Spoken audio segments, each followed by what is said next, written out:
पंजाबी में कहावत है, सास चंगी होवे या ते दीवार ते टंगी होवे। संगीता की शादी भी एक ऐसे ही घर में होती है जहां उसकी सास दीवार पर टंगी होती है।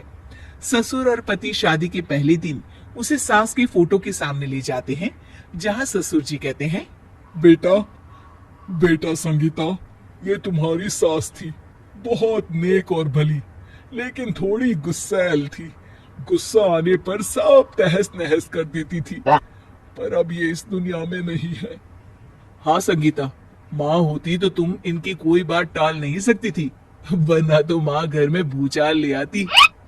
संगीता मन में खुश होती है कि अच्छा है कि ऐसी औरत अब इस घर में नहीं है, लेकिन दिखावे के लिए वो जैसे ही सास की फोटो के सामने हाथ जोड़कर खड़ी होती है, ये क्या?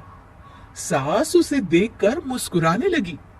संगीता आंखों को मलकर एक बार फिर से देखती है, लेकिन फिर सास के चेहरे का भाव, भंगिमा यानी एक्सप्रेशन बिल्कुल बदले होते हैं। वो अपने पति और ससुर को कहती है, माँ की तस्वीर तो स्माइल कर रही है। ना ना बेटी, ये कैसे संभव है? जरूर तुम्हें कोई गलती हुई होगी, ऐसा कैसे हो सकता है? लगता है तुम शादी की सारी फॉर्मेलिटी करते करते थक गई हो, तुम्हें आराम की जरूरत है संगीता। खैर, सारे संगीता की बात को इग्नोर कर कमरे में चले जाते हैं। वैसे सास की फोटो पर एक्सप्रेशन एक के बाद एक बदलते ही रहते हैं। सुबह होती है, पति और ससुर को काम पर भेजकर संगीता कमरे की सफाई करने में लग जाती है कि तभी उसे आवाज आती है, टेबल ठीक से साफ करो। ऐसे भी कोई टेबल साफ करता है? इससे अच्छा तो ये गंदा ही था। किसी औरत की आवाज सुन संगीता दंग रह जाती है और सोचने लगती है कि आवाज कहां से आई। आवाज को नजरअंदाज कर वो फिर से अपना काम करना शुरू करती है, लेकिन इस बार तो आवाज बिल्कुल उसके कान के पास से आती है। मेरा घर है ये। जब तक मैं थी चमका कर रखती थी, हर एक चीज शीशे की तरह थी। तुम्हें तो ना सफाई आती है ना कुछ पता है। क्यों तुम्हें मेरे घर की जिम्मेदारी दे दी गई है? पता नहीं तुमने मेरे बेटे को क्या दिखाई दिया। मैं होती तो एक से बढ़कर एक लड़कियों की लाइन लगा देती। अब संगीता को समझने में देर नहीं लगी कि ये आवाज किसी और की नहीं बल्कि उसकी सास की है, जो दीवार पर टंगी है। वो उसके पास जाती है और कहती है, नमस्ते सासू माँ, मुझे तो कल ही लग रहा था कि दीवार में कुछ काला है। वो दीवार नहीं, दाल होती है पगली। सही पकड़े हैं सासू माँ। तो क्या हो गया आपको जो आप यहाँ भी चैन से नहीं बैठी हैं? सुना मैंने आपका व्यवहार काफी गुस्से वाला था।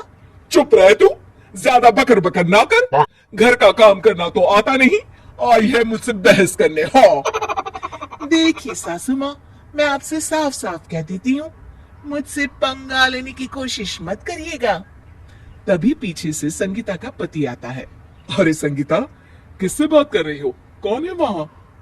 संगीता की सास की फोटो फिर से पहले जैसी हो जाती है। आपकी माँ से कह रही थी कि मुझे काम करना आता। अरे संगीता, माना सास के ताने हर बहू को अच्छे लगते हैं, लेकिन यहाँ तो माँ है ही नहीं। तुम तो फोटो से ही तुम भी लाजवाब हो संगीता। किसी को विश्वास नहीं होता कि संगीता अपनी मरी हुई सास की फोटो से बात करती है। वहीं आए दिन संगीता की सास संगीता को किसी न किसी बात पर आते जाते ताने देती। संगीता को भी अब सास के तानों और उनसे बात करने की आदत हो गई। वो कभी खानदान की कहानी तो कभी तीज त्योहार कैसे मनाए या किसी व्यंजन की रेसिपी सास से ही पूछती। सारा दिन घर में अकेली संगीता की सास अब उसके लिए तानों के साथ पक्की साथी की तरह भी रहने लगी थी, जो किसी और को नहीं बल्कि संगीता को ही सुनाई देती। तो देखा आपने, सास बहू का रिश्ता हर रिश्ते से ऊपर होता है, फिर चाहे वो खट्टा हो या मीठा।